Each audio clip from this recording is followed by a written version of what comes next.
Hi, Falcons. It's Miss Land, and this is our week 8 social studies video. I hope you guys enjoyed last week's simulation of making a budget and making those choices of what kind of things you're going to choose when you're grown up. Today, or this week, I should say, we're going to look at some more vocabulary words and look at some other things that are involved in economics. And economics is the study of the economy, how money affects things, companies, businesses, people, how people are involved in dealing with money. So I'm going to jump into our pages so I can go over those with you. All right, so we have some vocabulary words that we're going to go over. Our first word is consumer.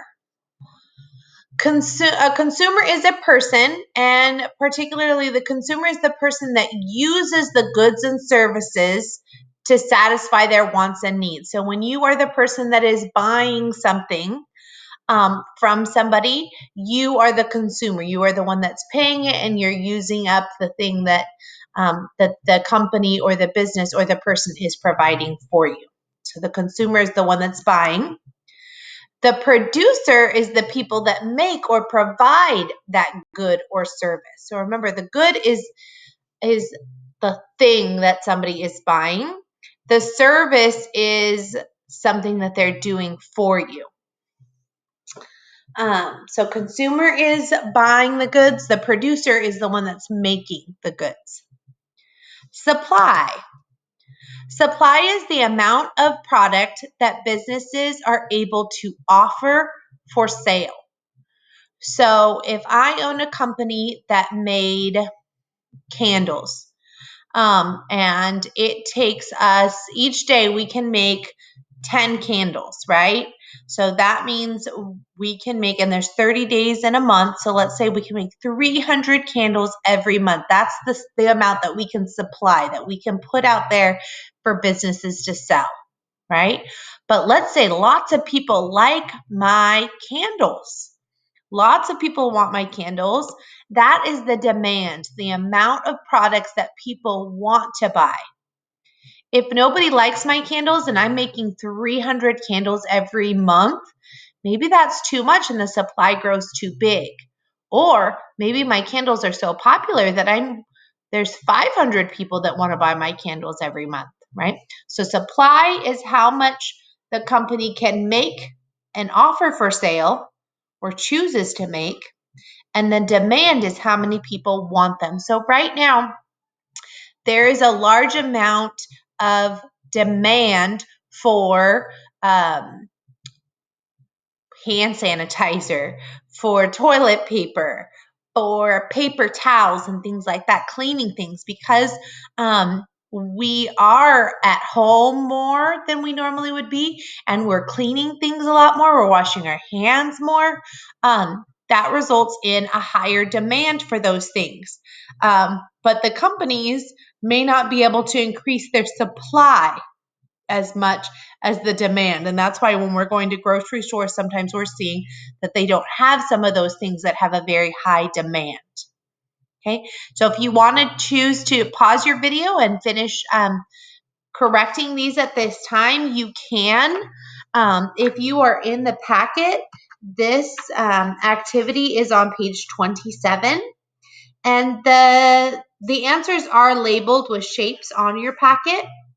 But if you want to pause the video and copy it down, you may. Or if you want to click into a new tab and do your online slides, you can.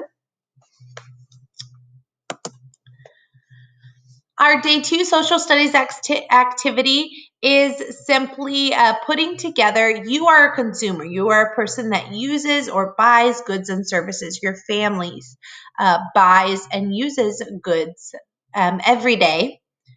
So what I want you to do is just make a list of 5 goods and 5 services. 5 things that your family spends money on as a consumer. So for example, and I did know a person A consumer is a person who uses goods or services, right? So goods, maybe ice cream. I buy ice cream. Video games. I know a lot of you guys like to buy video games or would like to buy a video game. Shoes. These are all good. So I only gave you 3 examples. You have to come up with at least 2 of your own. I'd love it if you came up with 5 of your own.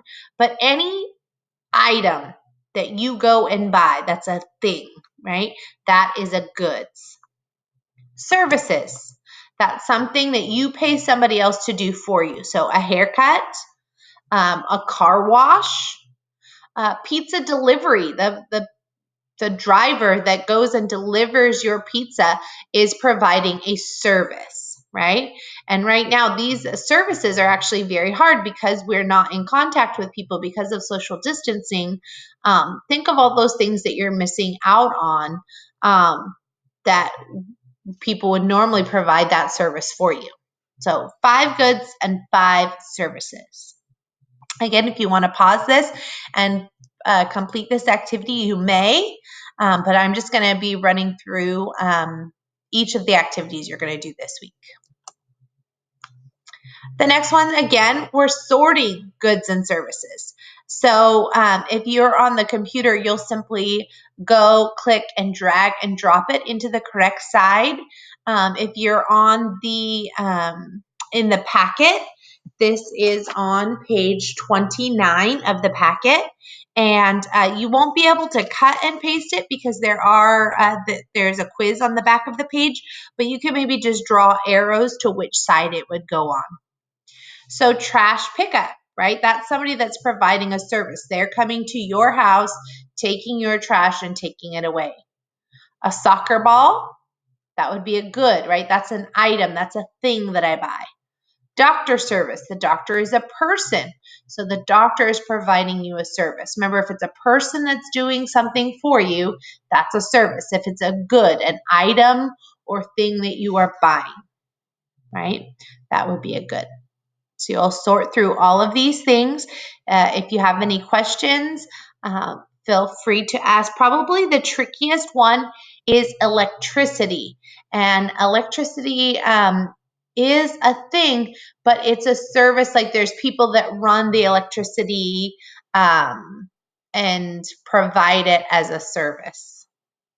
All the others hopefully should be fairly easy for you. And last but not least, this week you have a short little four question quiz. It's going to ask about things that we talked about earlier in this unit. Earning money. What does it mean when you earn? What does it mean to have a service? So it's really checking to see if you understand those keywords, the wants versus the needs, the consumers versus the producers. Feel free when you're doing this quiz to go back in to the week 6 vocabulary quiz or the earlier in this week, the week 8 vocabulary words, and read through those as you're selecting these answers. This week is pretty short and easy, so hopefully you can do this in even less than the 4 days, but you do have 4 days to complete the 4 different activities. Let me get back to me. Thank you so much. If you have any questions, reach out to your teachers. We really are here to help. We want to make sure you understand these things. Economics is a great social studies skill. It's something that you're going to use in your real life. It's something that is going to help you understand things better when you do get older. So I hope you have a great day. Thank you guys. Have a good afternoon.